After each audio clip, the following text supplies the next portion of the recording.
It's so great to have all of you here. Thank you so much for joining us today. We're going to start a little slow so folks have time to trickle in, but we'll go ahead and roll through some introductions. So today we're going to be talking about modern BI for all and the Unified Data and Analytics platform. So this comes out of research that was produced by myself and Eckerson Group over the last few months in cooperation with Domo. So I'm excited to present some of our findings today and to have a conversation with Ben Schein, VP of Data Curiosity at Domo, about the Unified Data and Analytics platform. I'm a research analyst with Eckerson Group. I was the lead author on the report that formed the basis for much of the research we'll be presenting in this presentation. And then I'm joined today by Ben. Ben, would you like to introduce yourself? Sure. Thanks for having me, Joe. My name is Ben Schein. As you said, I serve as Vice President of Data Curiosity here at Domo. So it's a really fun title, but I work for a Chief Technology Officer and really sort of a data culture evangelist and coach and mentor to our customers around how we change their culture around data. And so excited to explore some of these concepts with you today for sure. Terrific. A little bit about Eckerson Group. We're a research and consulting firm. So in addition to the reports like the one we recently published on Unified Data and Analytics platforms, we also do consulting. So you can see here some of our recent clients. But now to the heart of the matter. What is a UDAP? So let's start there. That's kind of the core concept for what we're going to be talking about today. So the Unified Data and Analytics platform is a concept we've defined that we've seen sort of emerge in the BI space over the last few years. It's really the culmination of a decades-long trend of feature consolidation. Back in the 90s, when BI was first starting to take off, we had a lot of really specific point tools. So you would use purpose-built tools, you would string them together to create your workflows for business intelligence. That led in the 2000s to suites, aligned products offered by individual vendors, which in turn gave way to self-service. And the goal, at least on the analytics side, of empowering business users to run the entire analytics workflow themselves. The Unified Data and Analytics platform takes that one step further by consolidating both the analytics stack and the data stack. And so by that, we mean the entire life cycle of the data, from connection to a source of record all the way to the final visualization and sharing of those reports can be done within a single platform. And so if we take a look at the Unified Data and Analytics platform, as a general concept, there's a handful of key attributes, key features that each of these tools puts into place. And they implement them in different ways, and there's differences between some of the bells and whistles, but sort of the core components, we talk about the ability to connect to data, the data side of the platform. You're connecting to your data sources, you're modeling, you're transforming, you're bringing in that data. Oftentimes this is done directly or through virtualization. There's sort of some variety on this side, but the idea is you can find your data, you can model your data, you can connect to your data. And then on the analytics side, you can take that data and you can visualize it. You can implement models and you can share them. So you're really able to take the data from the beginning to the end of its life cycle without leaving the platform. And that's enabled really by the unique architecture of a UDAP. And so on the one end, you have data sources. So you can see here that it's a wide variety of different file types, transactional systems. Particularly in this day and age, a lot of platforms for UDAPs are in the cloud or cloud native. And so they often maintain the ability to connect to on-premise infrastructure, often through data virtualization, but also to cloud native sources. And so many of them are optimized for hybrid environments. So in addition, you've got the core pieces of the platform itself, obviously the data platform and the analytics platform. And so the data platform provides that ability to connect to the data and the ability to ingest data. And so taking on the role that previously you might have had separate tools for data ingestion, now that's part of this end-to-end platform. On the analytics side, you've got the ability to find, search through data, so sort of some of those self-service components. This is typically facilitated by something like a data catalog that's built in. So as you're integrating, as you're bringing all the data into your platform, on the other side, you're able to look through and sort for that data, find what you need, and then ultimately visualize it. So having a BI studio, a place to create visualizations is really important to the UDAP as a structure. And then later on top of this, typically there are a number of governance features and controls that allow you to manage data access and maintain sort of a strong government environment for your data, taking advantage of the fact that it's all happening within one platform. And so this connects the data sources all the way to the business users who are actually consuming and using the data. And what's really unique about the UDAP in many respects is it's a one-stop shop for all user types. So your C-level executive who is consuming data is able to view their dashboard within the platform. At the same time, data analysts and data scientists, data engineers, much more technical folks are using that same shared infrastructure and bringing everyone into one place. And so with that sort of culminates our brief overview of what is the UDAP. And so what I'm really looking forward to here today is conversing with Ben a little bit about why we'd want to use the UDAP, what the pros or cons are. And so there's sort of two key use cases we've identified in the research for UDAP. And the one I want to start with is this one on the left here, getting started fast, which is really that greenfield deployment of UDAP where a startup or a department that's new to analytics, really just getting their analytics strategy off the ground, can use the UDAP to set up an end-to-end system right away. So instead of having to purchase, find, and integrate a variety of tools, one tool, once you get it set up, you have a functional end-to-end workflow. And so Ben, at this point, I'd like to kind of kick it back to you and chat a little bit about some of the examples of this that you've seen. I know we've talked about this before. Yeah, no, and I guess, I left out of my intro that I've been at Domo about 3 years. Before that, I spent 10 years at Target. So I definitely will pull on some of that experience. And I think most people can guess that Target, when I was there, had already gotten to the simplifying complexity stage of things, giving it scope and scale. But yeah, I think these are sort of important, two sides of the same coin in terms of what is that value of unification, right? And so when you are getting started fast and you're more that startup or greenfield mode, I think a lot of times the alternative is just nothing, right? Or the alternative is Excel, right? It's like we also, and part of this is, you mentioned, the fact that there's more cloud systems, but that's both for data, but just how we run our companies, right? It's like who's not using a Workday or a QuickBooks or whatever software to run their HR plus to run their sales, and then they have Shopify and all these other things. And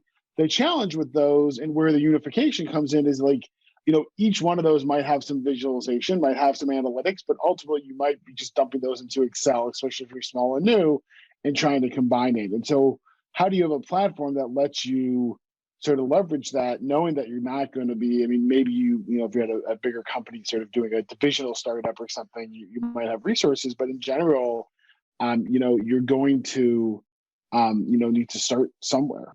I recently been doing some work with a beauty company called Odell Beauty, and they sell shampoo at Target where I used to work and online. And, they have 13 SKUs, but now in every Target store, that's a lot of data, right? And so being able to work with them and bringing into Domo and look at regional trends and certain high volume stores and not rolling everything up, that doesn't happen if you can't do that in one space, especially if you're not standing up an engineering team and all those different sections you showed in the last diagram. If you're not standing up teams to do all that, a lot of times the option is you don't do those things. So you raise a really good point here that it's often not that companies don't have anything, but it's taking that first step from Excel to sort of industrialized analytics and saying, okay, Excel works great for a lot of things, but you hit a point of scale, which, it could be 13 SKUs, but as soon as you're in every Target store, right, that adds up fast.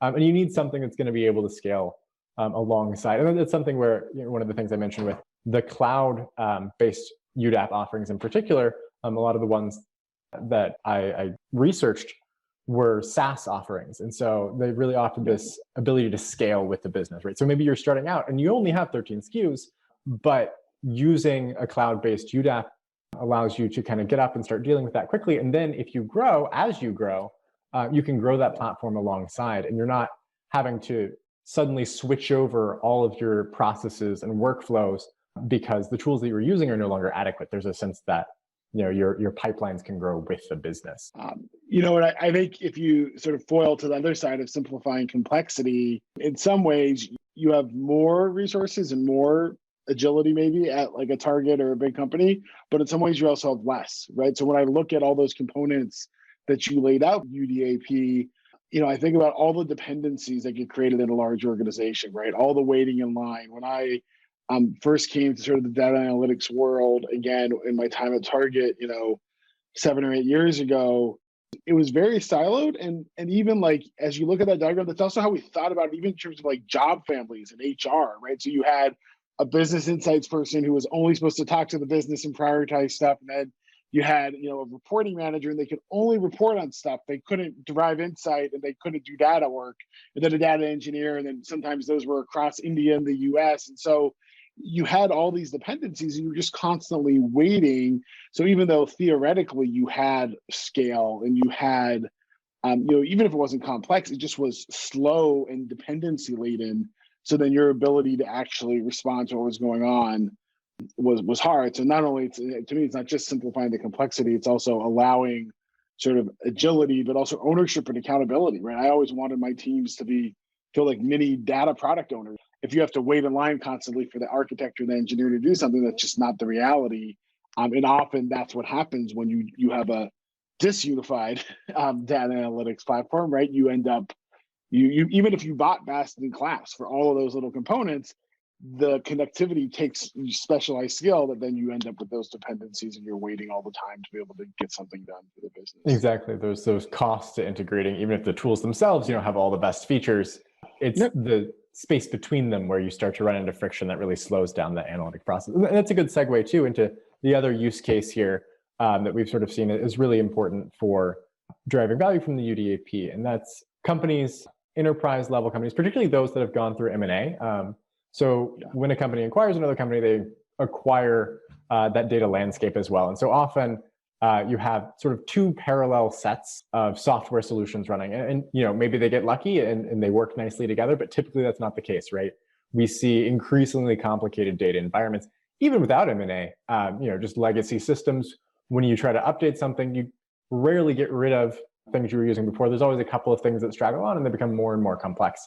And so a UDAP can be a really good way to bring all of those things together, both in the short and long term. So in the short term, in the case of a merger and acquisition, say, UDAPs, because they're able to integrate with so many different data sources, with so many other tools, and a lot of these are extensible as well. So we've talked about, a UDAP natively provides all of these features. So it's not to say it's at the exclusion of best in breed tools. And there's definitely flexibility there with a lot of these platforms and thinking about, okay, well, we've got this one tool we really like, we really value, and we've got a lot of work that we've sunk into this. You don't have to throw that out to use a UDAP. Often you can simply plug that in. And so you get some of those added advantages of the UDAP, but without giving up everything. And so that can be a way to start bringing the pieces together between two organizations following that merger, when you can bring both the tools that the teams were using together. And then more importantly, as you sort of referenced before, when we talk about the unified platform, it's not just a unification of the feature sets and the analytics and data capabilities. It's a unification really of the people who do data as well, and thinking about the organization unifying. And so not only do we have different personas, data engineers, data scientists, business users, all sort of on the same platform, but in the case of M&A, you've got people from different teams, right? They may be based in different parts of the country, very different company cultures. One of the ways to start to bring them together, exchange knowledge of the data, is by bringing them onto one platform. And so when you have a team from company X and a team from company Y, and they're both using the same UDAP, they start to learn more about each other's data. Because really, at the end of the day, human knowledge of data continues to be incredibly valuable within organizations. And someone who's worked day in and day out with the data set knows it much better than someone who's just approaching it for the first time. And so having a unified platform with a catalog is a great way to sort of tap into that. So analysts at company Y can start to understand company X's data sets better following a merger because they're interacting through one of these unified platforms. And there's often a social layer, and you can probably speak to that in Domo's case specifically, that helps facilitate some of that exchange of information about the data. I was sort of laughing to myself, data humor or whatnot, of like, I've probably seen plenty of places with no M&A activity, and you could swear it was completely different company. And it's like, are you guys even working at the same company with the way this data is structured? But yeah, regardless of how the complexity emerges, but M&A is a great example. It's just, that's the reality. And certainly it's not a static fixture, right? It's going to change tomorrow and in a month. And whether you have another acquisition or COVID comes or whatever it is, it's just there, the change. Yeah, absolutely. And so I think it's kind of interesting to think about these two because they seem almost opposed to one another at the beginning. The use case of, well, someone just getting started and someone who's been doing it for maybe too long, right, has developed this complexity over time. But these were really sort of the key standout use cases we found for the UDAP.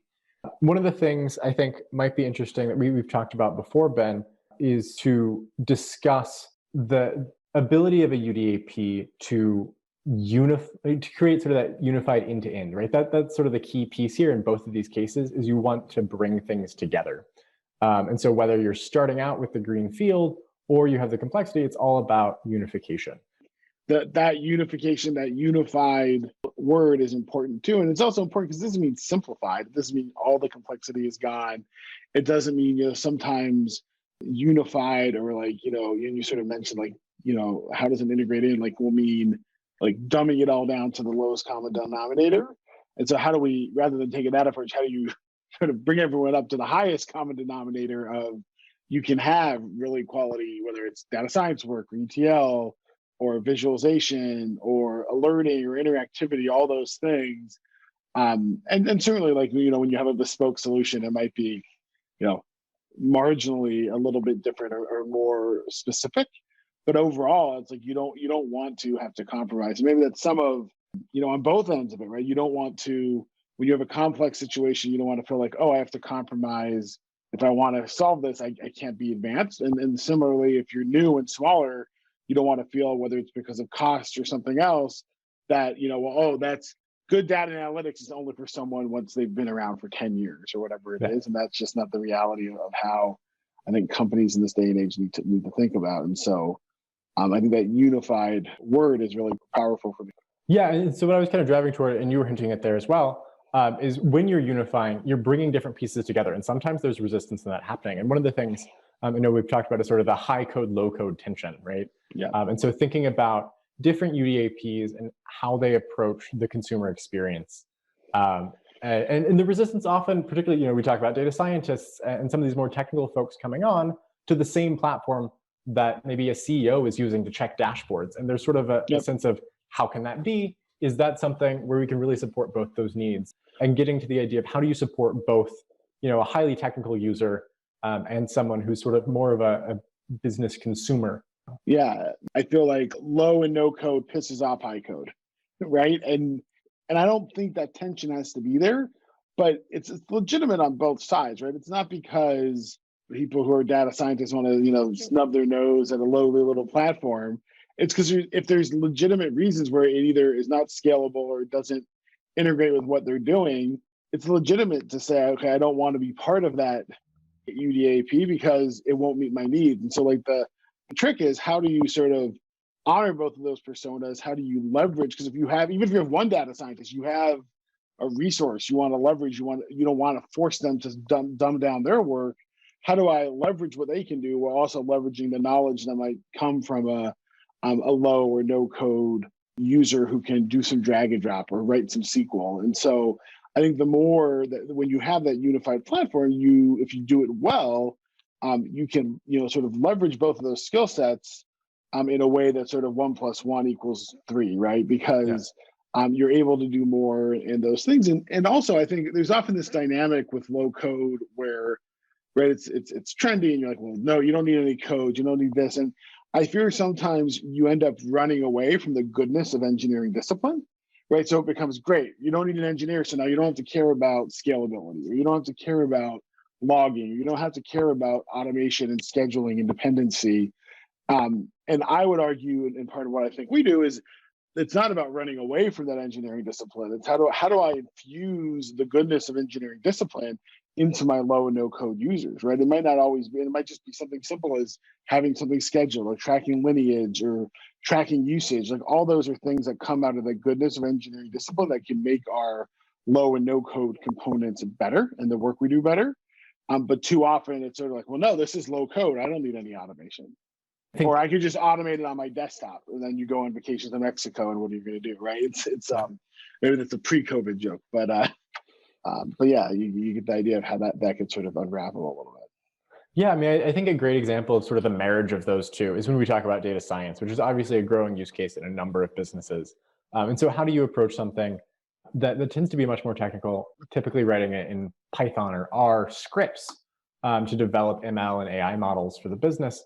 How do you bring that together. And I think one of the things that was really interesting in this research was to see Domo and other UDAPs as well, that were really working to allow the embedding of Python notebooks and R notebooks within those data workflows, sort of within the data stack of these platforms. And what I think is really powerful there is it actually connects the business to the data science teams in a way they aren't always, right? I mean, how often do you see that stat that like 80% of data science projects never make it into production? Because there's the disconnect between sort of what happens on the research side and all of this really cool, interesting work that these really brilliant people are putting in, and the needs of the business and the business's ability to take advantage of what those data scientists have done. And so by putting ML models within reach of the drag and drop, I think that's one way to kind of get around that. And two, to your point about engineering discipline, whenever I sort of hear that in the context of data and analytics, I always think data ops, right? Which obviously a lot of folks are talking about right now, but UDAP is a great way to sort of support that life cycle as well and think about how do we approach that end-to-end process in a much more disciplined manner. It goes both ways, right? It's bringing the data science to the user, but it's also bringing the user to the data scientist, right? Because I think if you ask any data scientist, well, you spend a lot of time data cleansing and getting definitions. And so rather than, okay, I need to have a meeting to make sure I understand how sales is defined or how a contract is defined, and then, the specialized, logic that the business uses to group certain things or exclude certain scenarios or whatever it is, if I can still have that conversation, but if I have a low-code way to sort of calcify that knowledge, that business knowledge, and that business perspective, and then I could just pick that up and run my R script or my Python or my Jupyter notebook on top of that. That is a huge time savings for what I'm doing. And then, if the business changes rules or the CEO says, now I want to redefine a little bit how we're looking at net sales and move discounts here or there, it's no longer, oh, I got to go update my model. It's just part of what you're doing, right? Your model is built upon that business logic and that knowledge and that low code work that might be, much more appropriately on the business end, but in the past would always require a conversation or an email and then HighCode change on your end. And it doesn't mean things can't break or things won't change. You shouldn't still talk to your teams, obviously, but it just sort of changes the level of which that can happen because you're sort of maybe getting past those basic conversations to a place where you can have a more in-depth and robust conversation about what you're trying to build rather than spend all your time cleansing data or defining what net sales is. Yeah, absolutely. I think that point is valid too, as we were talking about before. Sometimes it seems like there are multiple data organizations even within one company. And so thinking about your business ladder, standardizing some of those metrics and calculations, that's a great way to sort of share those across the business. And, is finance defining this in the same way marketing is defining this? And all of a sudden, maybe you become aware that they weren't. And there was no sort of centralized platform before where they would interact to say, oh, actually, we're talking about sales in slightly different ways. Well, I want to make sure we've got time to get to everything. So I'm going to go ahead and move on to the next piece that kind of we wanted to focus on, which is this unusual capability of the cloud-based UDAP. And so people have been sharing data forever, right? Whether that started out as physically sending data to one another. Decades ago, you might have gotten a CSV file on a floppy disk, right? Increasingly, we see sort of data exchanges, some of these other ways of sending data back and forth. But what's really interesting with the UDAP, because you have this end-to-end environment, is you have the ability to share not only the data itself, but actually the entire environment to deal with the data. And so cascading analytics is the term we sort of coined for this phenomenon, where you have someone who is a customer of a UDAP that's cloud-based that supports this capability, and they can share their data and access to the UDAP environment, almost like a little sandbox to their customers. So for companies that provide data as a service, this is huge, right? We think about, well, there's a lot of value in getting data, but how much more value is there when you also get the means to do something with that data? Maybe your client isn't as sophisticated as you are in terms of their data infrastructure. All of a sudden, they now have access to the same full set of tools and capabilities. And what's really neat here, I think, is because of that connectivity element of the UDAP, they're able to bring in their own data. So maybe you give them a slice of your data, and they want to blend that with some Excel spreadsheets that they keep locally. And all of a sudden, they can do that, and they can bring these together. And it's not just the analytics that you're delivering them now. They're able to actually build on those to something different, which I think can be really powerful.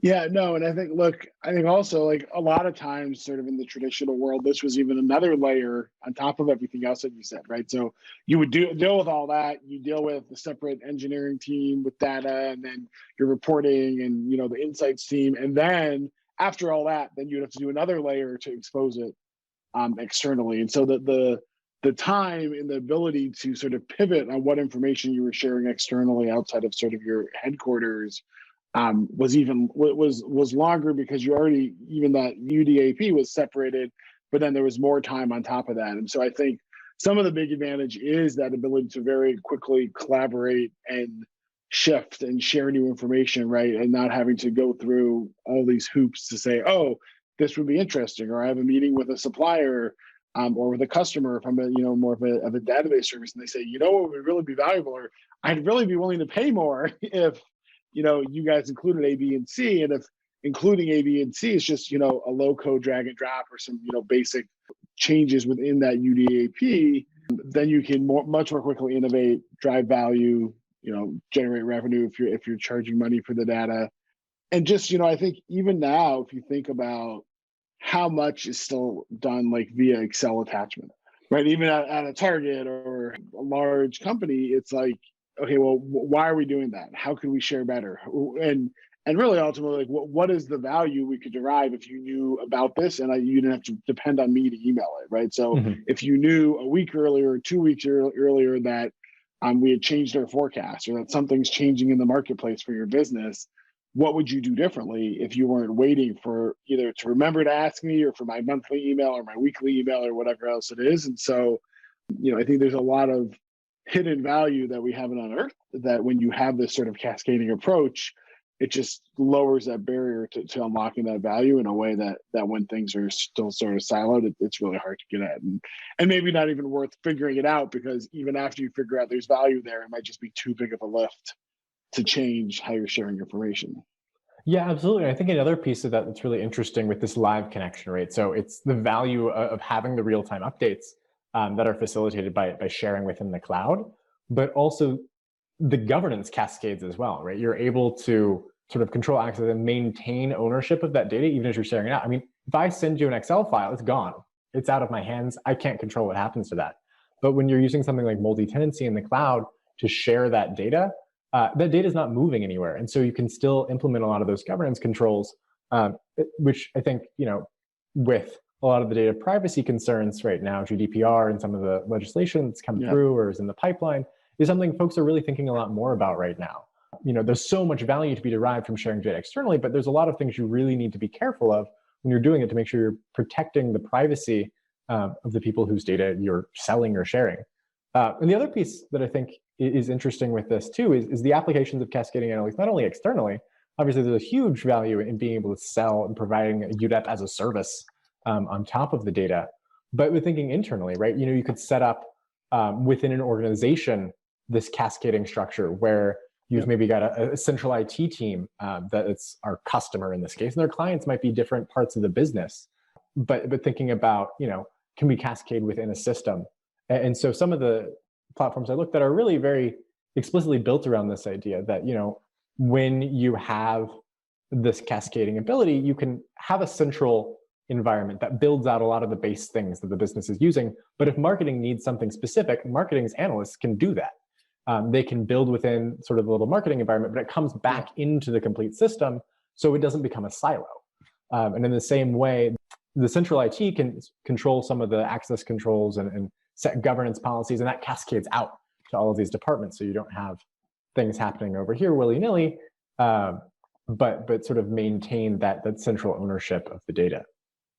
Yeah, and it certainly is one of the risks potentially of a true UDAP is like you end up with a lot of stuff there, right? How do you organize it? How do you govern it?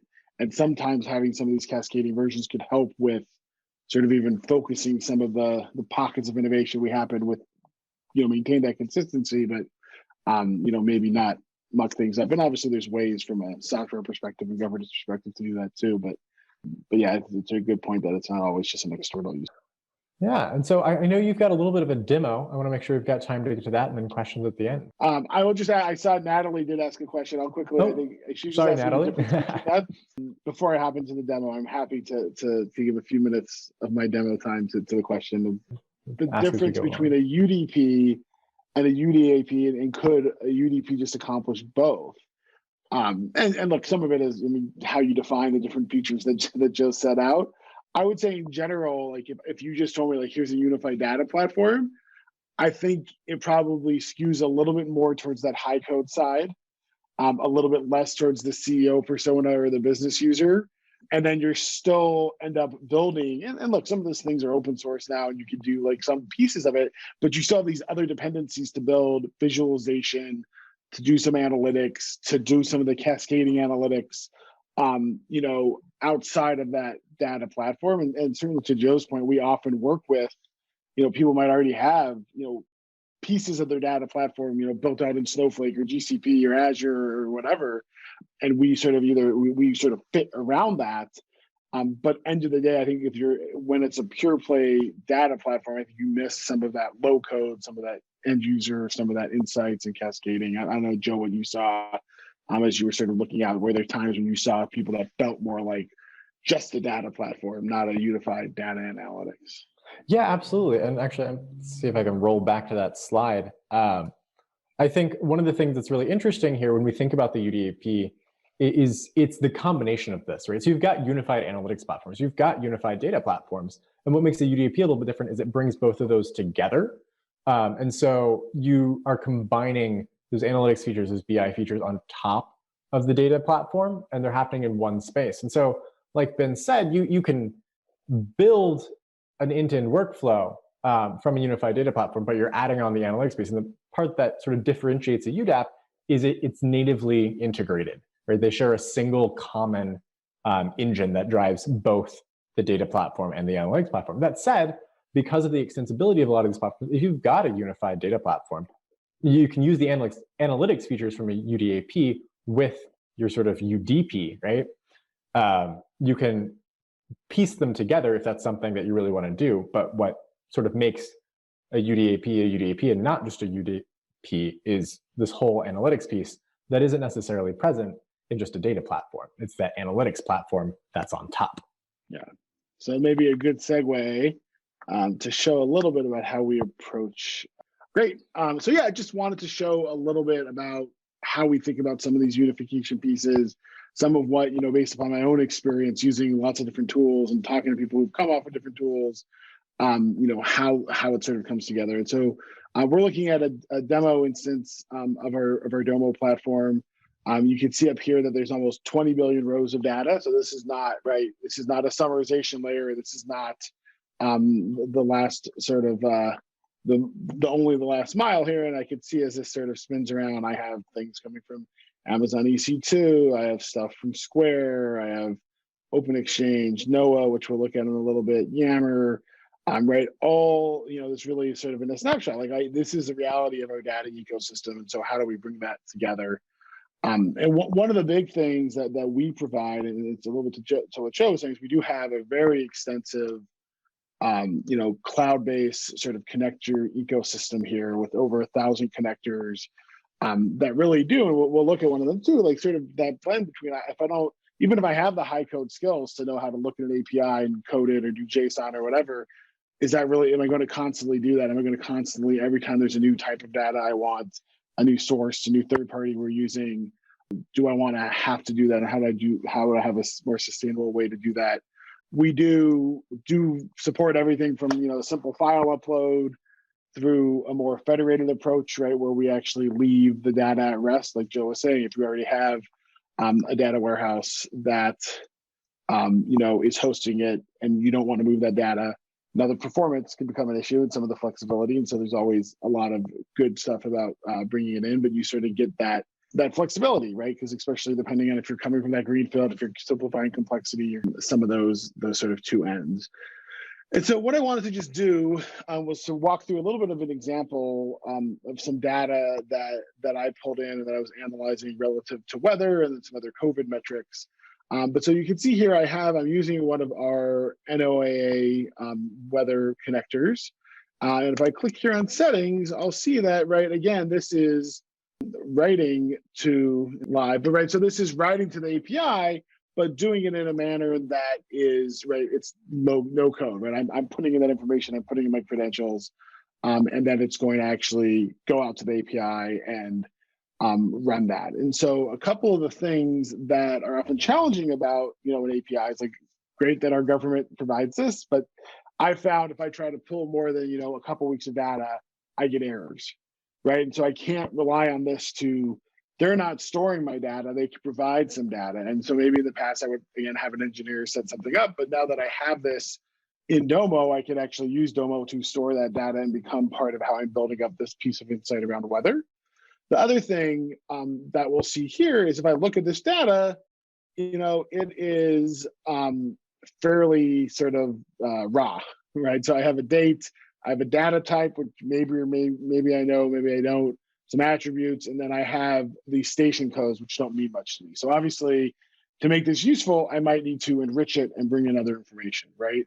And so that's where some of because this is unified, I'm not just bringing in the data, I'm not just storing the data, I can use some of our different ETL tooling to really bring together different parts of the data, right? So I can see I'm bringing in my recent, I have a historical file, but then over here, what I'll see is I'm bringing in information on the data type, right? So those data type fields that I was saying before, right? So what do these actually mean in regular English? And then similarly, I have information on what those stations mean, what's the name, the country, the county, the country code, the state, et cetera, so that I can actually, enrich this data, make it more usable for my audience. And there's really a whole slew of different options over here. And, back to sort of everything from low to high code, right? I can write SQL in here if I want to. I also do have the ability, to some of what we were talking about with Joe, is if I wanted to, bring in a Python script tile, I can access, all the basic packages that I was going to do within Python to leverage that and bring some of that higher code skill into what I'm doing. And so end of the day, I do that cleansing. I'm able to store all this, and it is outputting a file that is much more rich and usable. But what you'll see is this is like 70 million rows of data just for that weather, right? So that's a decent amount of data, certainly more than what I would do in Excel, right? And so how do I make sure that I have a platform that, again, not just getting it ready and cleansing it, letting me do things with it, explore it, things like that. And that's where I really love, we have a couple ways to do that in Domo. One is our analyzer, which is sort of our base visualization platform. And I'll show you a little bit more later of what I've actually built. But so I can, obviously this is not that summing latitude, which is a completely irrelevant thing, but I can come in here and visualize both doing, things that we already have, adding in my own custom SVGs if I have that skill set, right, with a higher code skill set. But sometimes I'm still like a big Excel fan.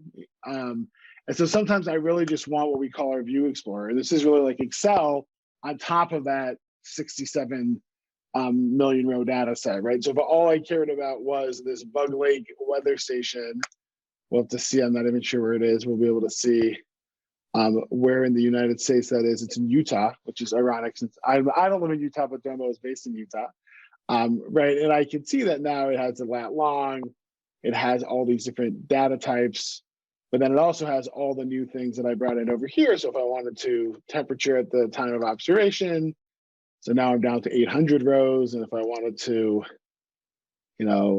do a summary, I could pull in date, and I could pull in the value, say an average. If I switch this to a month. So you get the sense that, right, even though I have 70 million rows of data, I still have the flexibility to explore that data. And at the end of this, I can save this for future use, or I could just export it to Excel, right? That's part of wanting it to be engageable. And sometimes people still use Excel as well.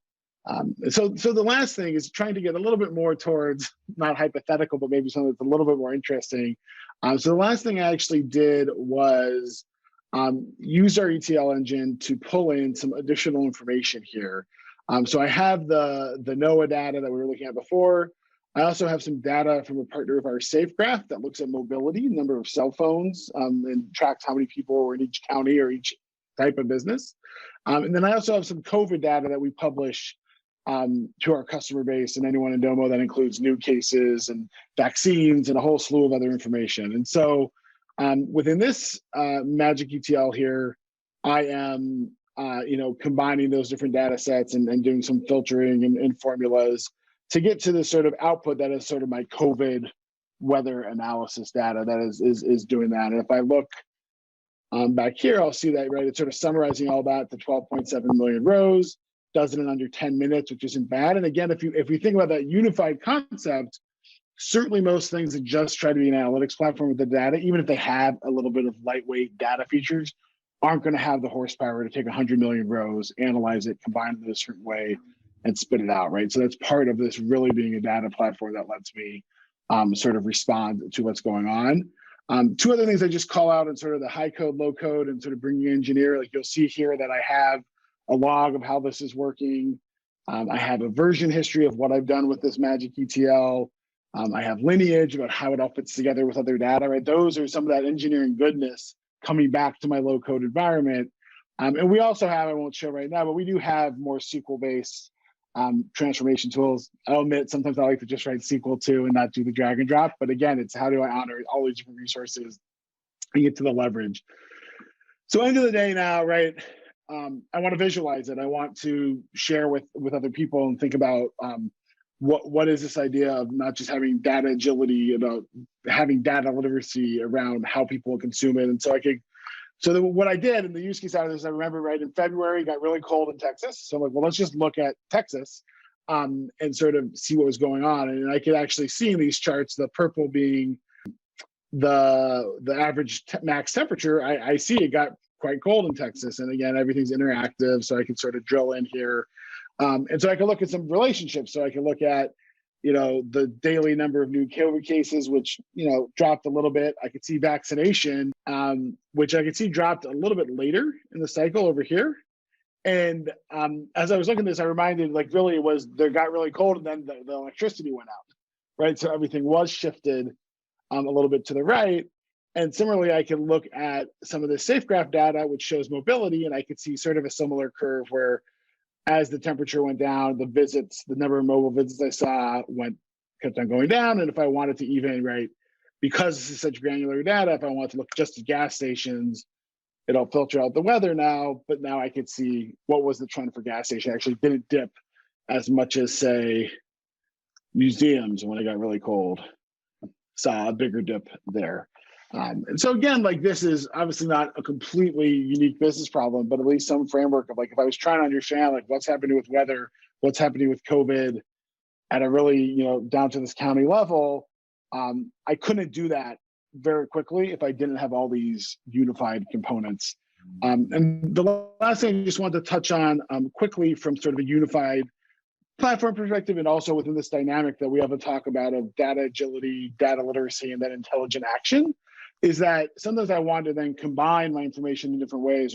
So we do a lot of development of apps on top of our data. So this is a very simple example of an app that I developed with some engineers, where it sort of did some different navigation. It lets me, I have my Texas data here, but then I can actually pull in other dashboards, other information. It has a little bit of a different navigation, but all this is sort of customizable, right? So if I want to go to that place of building an app or integrating in with other information that I have, I also have that ability. So again, I could go on forever talking about this. I want to make sure we have a little bit of time for questions. And yeah, I think I can ask a question for you, Ben. Yeah.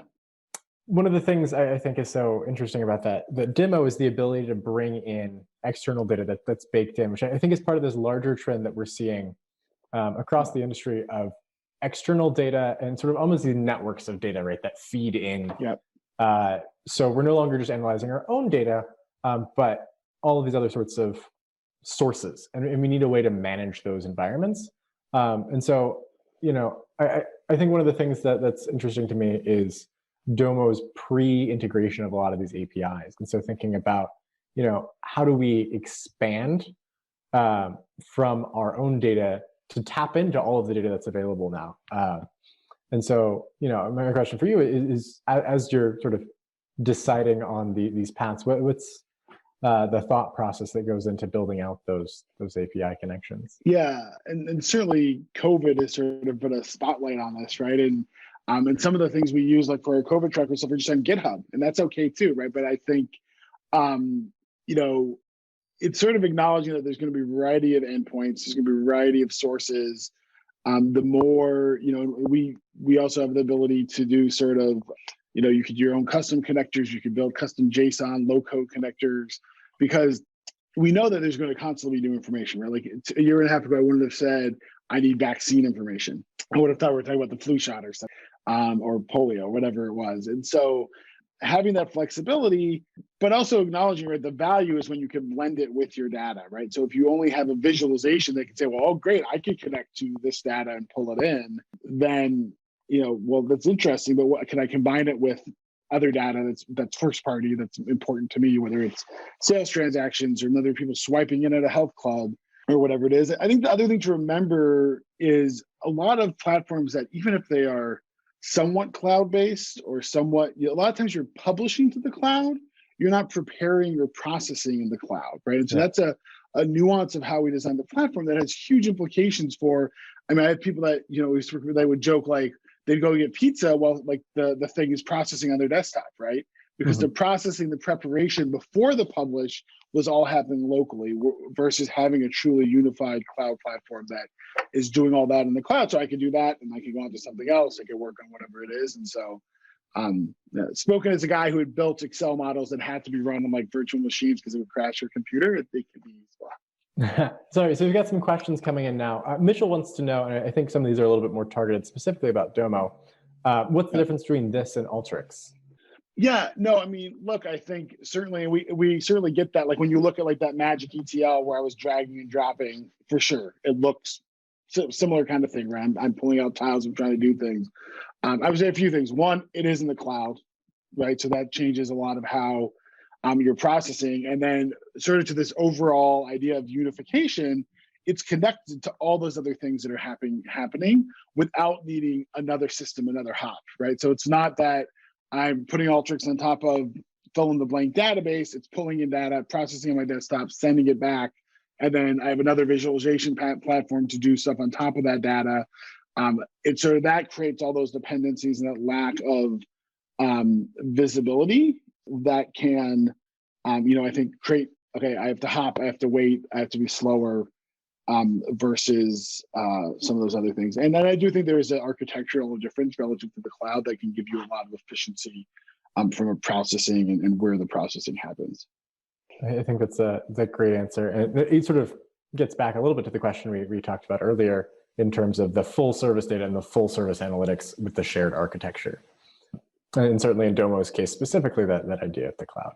Although we do see some UDAPs that aren't necessarily cloud specific that might have a little bit more similarity there. So the next question is from Stephen, who wants to know what kind of data governance features are present, that is data quality, management, and data access controls.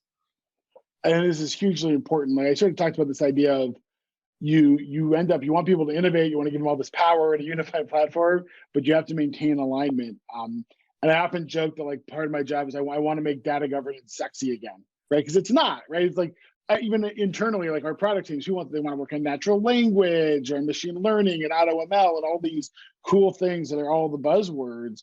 But the reality is, if you want to change culture, if you want to be able to empower people in a way that changes, how they're engaging, you need these other functions. So certainly we have, full, from a security perspective, row level security that can be integrated in with your single sign-on, which department are you in, which store manager are you, what do you see, what kind of access do you have within Domo, how do I, certify content to know like what is someone just playing around versus the official content that's been reviewed. And then also, like I would say, we also do a lot around like what's their observability of what's happening in Domo, right? So I want to use data to run my data. So I want to know who's looking, who's sharing, who's doing what, not because I'm like trying to, watch what everyone's doing, because I can make it better. I can find places where we didn't know what was happening. So it's both there's value from governance function as well as, sort of risk management and those things. And I think, and again, I always say my personality is I like to play with data. I like to make a mess. And so you might say, oh, well, then you would hate governance. I'm like, no, I love governance because that's what lets me be messy, right? If there's not governance in place, I can't be messy because I'm going to do something that I shouldn't. Yeah, absolutely. And I think just sort of from a broader sense, governance can be really one of those differentiating factors for some of these UDAPs and thinking about what is the level of governance, right? So when we think about data governance, we often think about top-down versus bottom-up approaches. And so the idea of agile data governance that you're talking about, where it's sort of like just as much as it needs some like safety rails to make sure, I'm not causing any trouble, but making sure that data access is sort of that first and foremost stance versus top-down, where we're thinking about, well, it's really, really important to us that these things don't get messed with. And so having that really strict core lockdown. And a lot of that can depend sort of on your industry and the kind of data you're dealing with. And there are legitimate reasons to want one orientation or the other. But that's certainly something I think to look at as you're evaluating different UDAPs, sort of what attitude are they taking? And then the governance features often reflect that philosophical approach. Yeah, we sometimes use the analogy of like a gatekeeper versus a shopkeeper, right? Yeah. If I'm a gatekeeper, I'm trying to keep people out.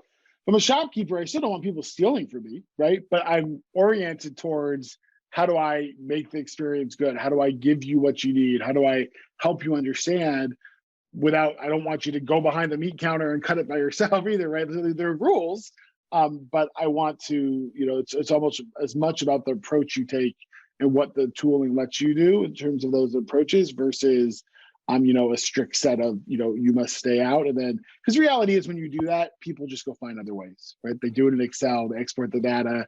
And so you might feel good that you're really locked down, but the reality is you're not nearly as locked down as you think you might be.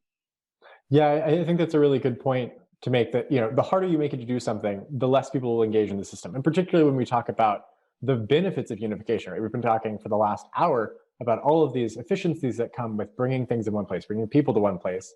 And if you start to force them back out of that, you have silos started from, you have people doing things and skirting policies and going around for efficiency's sake. And so you lose a lot of the value of centralization. But if you have sort of that governance baked in a way that's approachable and doesn't feel limiting, you can keep people within the governance structures that you've set up. Thank you all again for coming. This has been a great opportunity to kind of talk about the research. And so I believe everyone's getting a copy of the report as well following this talk, which goes a little bit more for some of the questions that were focused around Domo specific features. It's a much deeper dive sort of on some of the nitty-gritty details about how the platform works and some of those things, and putting it in the context of the UDAP, kind of like we've done today. So thank you all for coming. Have a great rest of your day. Thanks, everyone.